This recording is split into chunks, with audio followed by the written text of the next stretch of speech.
साक्षात् समुद्रस्य हिमाद्रश्चैव दक्षिणं वर्षं तद् भारतं नाम भारतीयत्र सन्तति।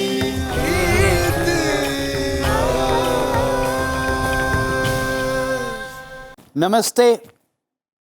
Welcome to this episode of Itihasa. In this episode of Itihasa, we will learn about Varsha. We will learn about what it means to be Bharatiya.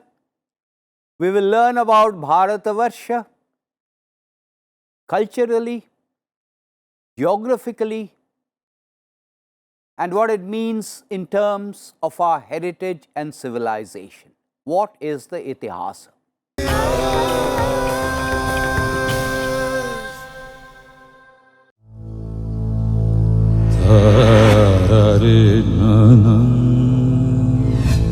Bharat,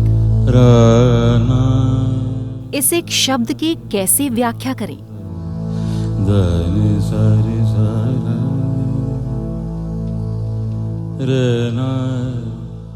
शब्दों की कलाकारी का सहारा लें तो कह सकते हैं हजारों वर्षों की निरंतरता, परंपराओं से समृद्ध, लोक आस्था से अनुप्राणित, भावनाओं से ओतप्रोत, प्रकृति के प्रति समर्पित, मानवता उत्थान को लक्षित, दैवीय सत्ता के प्रति अगाध आस्था से तरंगित।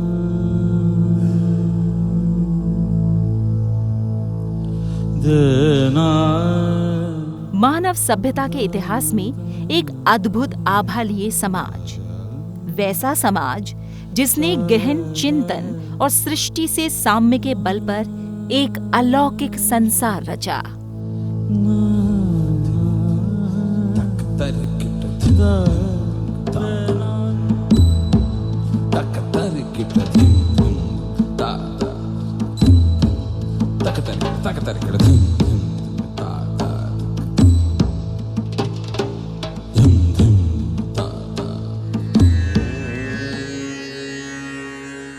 एक ऐसा संसार जो ना जाने कितने हजार वर्षों से संपूर्ण विश्व के लिए एक रहस्य बना हुआ है।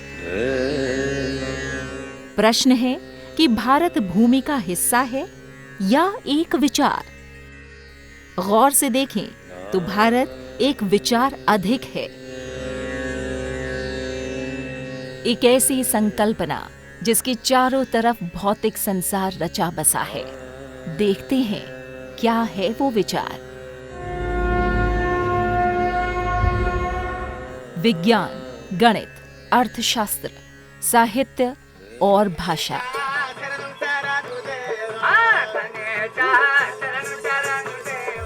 कला संस्कृति, नाट्य और संगीत, स्थापत्य वास्तुकला, आयुर्वेद, शल्य क्रिया, ज्योतिर्विज्ञान, योग और दर्शन शास्त्र जैसे ज्ञान से संपूर्ण विश्व का पथ प्रदर्शित करने वाला देश भारत।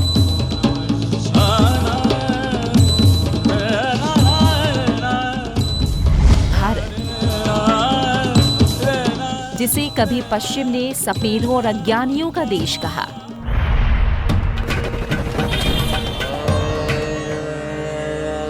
मानव सभ्यता के पहले दस्तावेज के रूप में प्रतिष्ठित वेदों को गडेरियों के गीत तक कहा।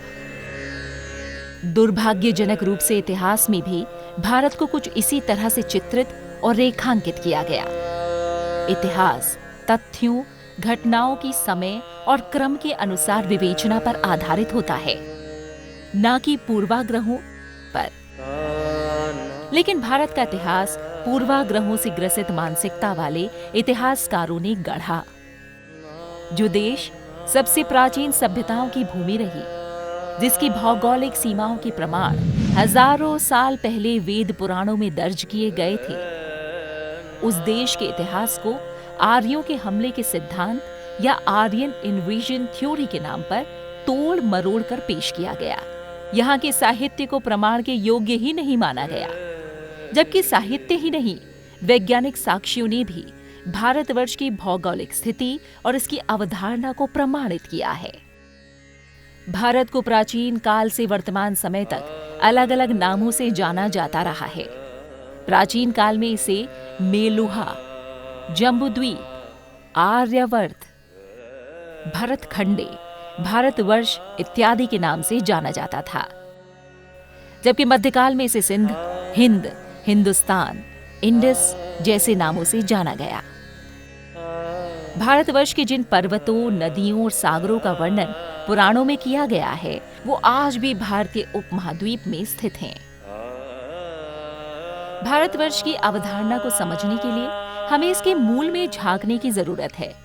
भाषाओं, जातियों और उपासना पद्धतियों में विभिन्नताएं होने के बावजूद आध्यात्मिकता ही है जो सबको एक बनाती है।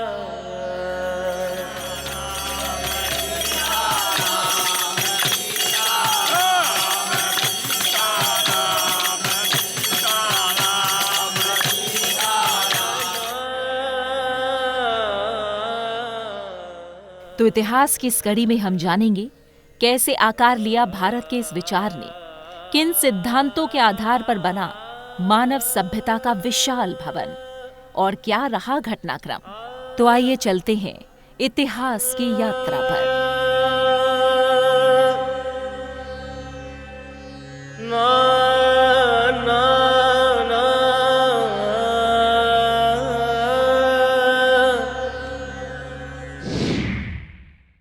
In this episode, I am joined by my colleague, friend, author, historian, Sanjeev Sanyal. Sanjeev, welcome to this. It's a pleasure. And in this rather unusual episode of Itihasa, we are joined by Satish ji, Krishnan ji, Bharadwaj ji, who have come all the way from Chennai so that we can listen to some wonderful chants. So can we start with the chants explaining what Bharatvarsha is? Om Uttarena Samudrasya Himadreschaiva Dakshine Varsham Tat Bharatam Nama Bharatiyatra Santatihi Yojananam Sahasram Cha Dvipoyam Dakshinottarade Purve Kiratasthishtanti Paschime Yavanasthitaha. Satish ji, most people have understood what you have just chanted. But briefly, what exactly do these two chants say? This is taken from the Brahma Purana, the description about the Jambudvipam, and this particular shloka says, to the northern of the ocean and to the south of the Himalayan mountain, the place is called the Bharata, and the people who live in that place are called Bharati. And the measurement also is given, Yojananam Sahasram. This island, Dvipa, is given here, has the measurement of 1000 yojanas from Dakshina to Uttara, the south to north. And for the eastern side of this island, there are Kirata living, and for the western side, Yavana are living. So the earth was divided into deepas, which are a bit like continents. Yes. And each deepa was divided into subcontinents called Varshas. Yes. So Bharata Varsha is part of Jambu Deepa. Kiratas were hunters, and Yavanas identified with Ionians or Greeks. Sanjeev, you have recently delivered a wonderful talk on Bharata Varsha. So tell us a little bit about Bharata Varsha, first on the geography part of it. So as you just heard, the ancient understanding of our landscape of Bharatvarsha or India, and this is the Puranic period, tells us that we are the people who lived south of the snowy mountains of the Himalayas and north of the ocean. Now, this is interesting when this conception of India came about. because we can date this because we know that the Greeks are living to the west and the Kiratas or the Tibeto-Burmans live to the east. Now the Tibeto-Burmans still live to the east, but the interesting part is the Ionians or the Greeks are living to our west. Now if the Ionians are living to our west, this must be the period from somewhere around the 3rd or 2nd century BC, because just after the Alexander's invasion, there was a period when the Seleucid dynasty and the Indo-Greeks ruled just west to us. So this is therefore dealing with somewhere in the 2nd, 3rd century BC, when we had already had a very clear conception of this. Now, this incidentally, as you yourself know, is something that's repeated over and over again pretty much every one of the Puranas. Some of these Puranas are much older, of course, than the Brahma Purana. So clearly, more than 2000 years ago, we already had a clear conception of this landscape being the landscape of where the Bharatas lived. But there is a much older conception of where the Bharatas come from, and this is quite interesting because in the Rig Veda, there is a conception of the Bharatas as a small tribe living in roughly what is now Haryana on the banks of a river called the Saraswati. So the real story of India is how a Bronze Age tribe identified as the Bharata Trutsu came to be identified with the whole subcontinent. That is the real story. You mentioned the Vedas, and in the Vedas, there is a reference to a battle of the 10 kings. How does the battle of 10 kings fit into this evolution over time? So the battle of 10 kings is absolutely critical to understanding the Vedic literature. In fact, it is the only very clear political event that appears in the Vedic literature, and it's clearly also the earliest political event that we know of at all in Indian history. So in this battle, what happens is the following. We have this tribe living in what is roughly now Haryana on the banks of the Saraswati. This tribe is called the Bharata or the Trutsu tribe. It has a chieftain called Sudasa and his guru, who is Rishi Vasishtha. Now, at some point in time, they are attacked by an alliance of 10 tribes or 10 chieftains from the west. And the Bharatas cross the Saraswati. They go all the way up to the Ravi, which is then called the Parushni. And there is a grand battle in which the Bharatas completely defeat the alliance of 10 tribes. There is this description of how the fleeing enemies are drowned in the river, and something like 6,066 of the enemy warriors are killed in this battle. So this is really the beginning of that and of the story. Satish ji, there is a beautiful chant on the battle of the 10 kings. Can we hear that? Yes, sure. Om Dasharaja Nasamita Ayajjavasudasa Mindra Varuna Nayuyudhu Satya Nrinamadmasadhamupastutir Deva Eshamabhavan Devahudishu Dasharagye Pariyattaya Vishwatas Sudasa Indra Varuna Vashikshatam Shvityancho Yatra Namasa Kapardino Dhiya Dhivanto Asapanta Tritsavaha. What does this mean? This is the mantra taken from the 7th mandala of the Rig Veda, featuring in the 83rd Sukta. 7th and 8th mantra are these two mantras. Basically, whatever Mr. Sanjeev ji has conveyed, all those things are covered here. 10 kings has the battle with this Sudasa king, but they could not defeat him. And Indra Varuna were protecting him, protecting the Sudasa, and the Trutsava is the name for Vasishtha itself. The Vasishtha was also assisting this Sudasa. So these 10 kings together could not defeat the Sudasa. This is the total, the summary of these two mantras. So, for the benefit of the viewer, Vashishta is not necessarily one particular individual. Yes. It is a lineage, and there were several rishis who were called Vashishtas. Absolutely, yes. So, Sanjeev, we've heard this chant about Sudasa. What happens to King Sudasa after this? So King Sudasa then turns to the east. He defeats a chieftain or tribe called Bheda on the banks of the Yamuna. So he now has this large empire going from Punjab through Haryana, through Delhi, all to western UP. And he then conducts the Ashwamedha Rajasuya Yagyas and is declared the first Chakravartin. What's the difference between an Ashwamedha and a Rajasuya? I'm not quite sure. They are... No, just translate it.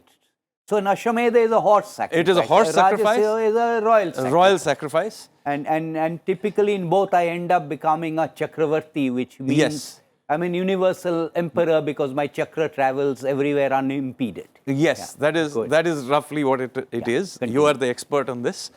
But what is really interesting is what the Bharata tribe then does after this happens. Now, as you can imagine, the custom would have been, and it's not uncommon even today, that once a tribe has defeated another tribe, it then declares that its gods are more powerful than the gods of the defeated tribe and imposes its own gods on the defeated tribe. Common phenomena throughout history. But the Bharatas do something quite different. What they do is, they actually call in all the defeated tribes, including, for example, the Bhrigus, who were one of the defeated tribes, Vishwamitra, who was actually a rival of Vashishta, and so on, and they put together all the knowledge of all these tribes into a compilation that we now know as the Vedas. Now, this is a very unique idea of assimilation as opposed to imposition.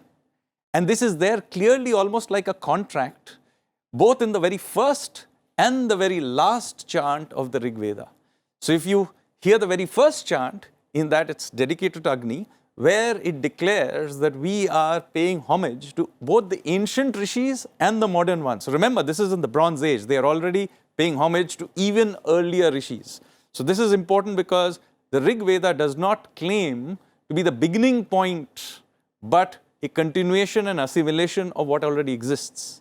And then in the very last chant of the Rig Veda, there is almost like a contract when all the tribes say that we will provide a space around the sacrificial fire for all the ancient gods.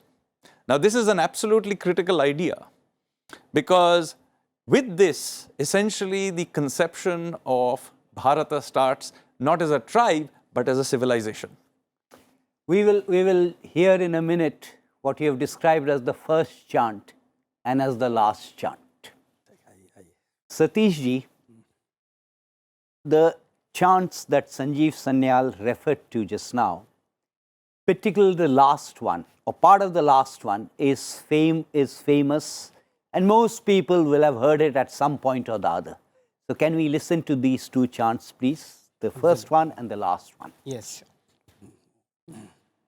Om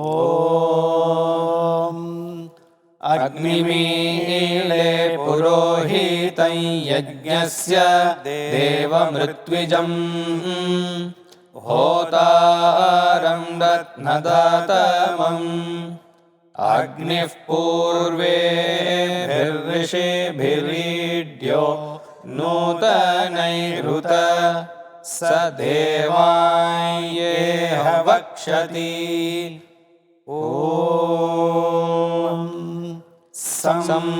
Samidyo Vase Vrishannagne Shvanyarya Ilaspade Samidhyase Sanovasonya Bhara Samgachadvam Samvadadvam Samvo Manamsi Janatam Deva Bhagam Yatha Purve सञ्जानाना उपासते समानो मन्त्रः समीतिः समानी समानं मनः सह चित्तमेषाम्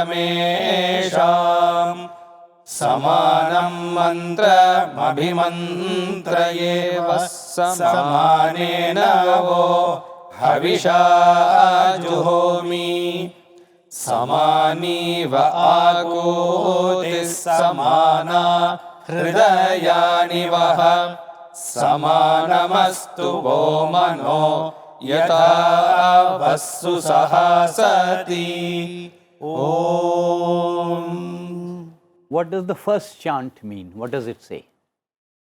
Basically, the first chant, Agni Mele Purohitam, is about Agni. Interestingly, as Sanjeev sir said, the word Purvaihi and Nutanaihi is essential here. So, Agni was worshipped by the ancient rishis also and the upcoming rishis also, Nutanaihi, new ones also. And remember, this is the Bronze Age. So Yes. the Nutan as in at that time. Yes, yes. And the ancient also. So, this is the summary, I mean, essential The summary, yes. point of And this mantra. what does the last one say? Here, everyone should come together. That is the message given in this mantra. Sangachadvam, But samvadadvam. particularly from Sangat Chodhang, because so many people have heard it and sometimes they don't know what it means. So from that bit, Sangat Chodhang, will you translate Gamanam. it? Yes, Gamanam is going together. Samgachadvam, Gamanam is going, Sangachadvam, we go together. Our target, our goal should be one. So we achieve our goal together. That is the essence. And Samvadadvam, we speak together.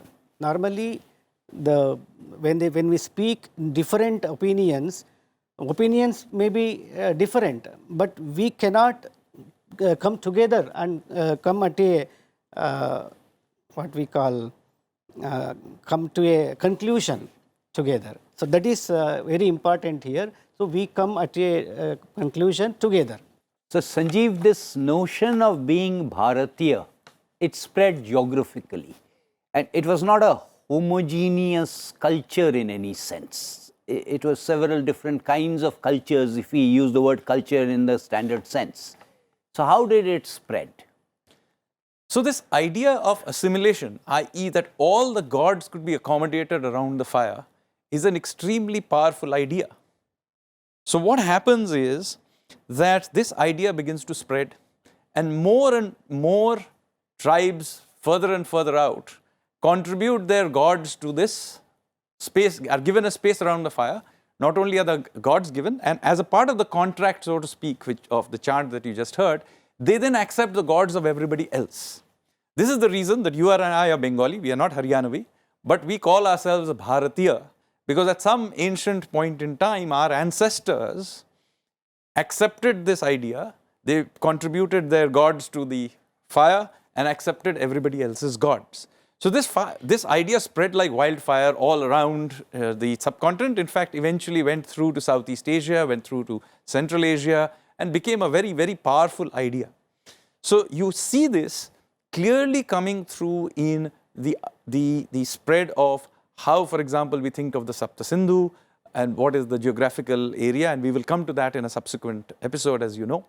But let me show, since there is a lot of debate about Aryan and Dravidian and so on, this idea spread also to the southern tip of India, not just eastward or westward, but to the southern tip of India. So you have, for example, the most ancient Tamil literature, the Sangam literature.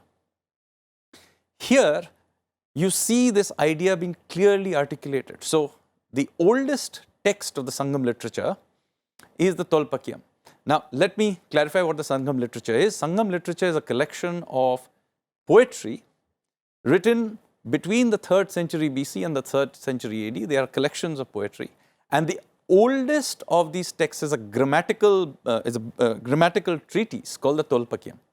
Now, in this text, which is, by the way, there is literally no older Tamil text. In this text, there is a preface that is written in which there is the oldest known articulation of Tamil identity.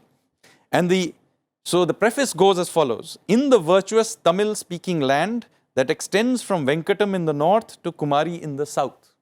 So Kumari in the south is Kanyakumari. It's still in Tamil Nadu at the southern tip of India. And Venkatam in the north, which is the Tirumala Hills, Tirupati, which is also near the border. It's today in Andhra territory, but it's quite interesting that even today the Tamil Nadu can be traced using this ancient description. So this is the first and oldest proclamation of Tamil identity. However, here comes the interesting part. The same preface, just a few lines below, also states that this entire Tolpakiyam text and the entire Tamil grammar is in the wisdom of the 4 Vedas rooted. In other words, the first proclamation of Tamil identity is rooted in the wisdom of the 4 Vedas. So, whenever the Tolpakiyam was written, whenever a clear identity of Tamil identity emerged, it was already a part of Vedic and by extension Bharatiya civilization. Sanjeev, thank you. So we have just, Satish ji, we have just heard Sanjeev tell us about this preface. He's already given us the gist of it, so you need not translate it. Can we hear it being chanted?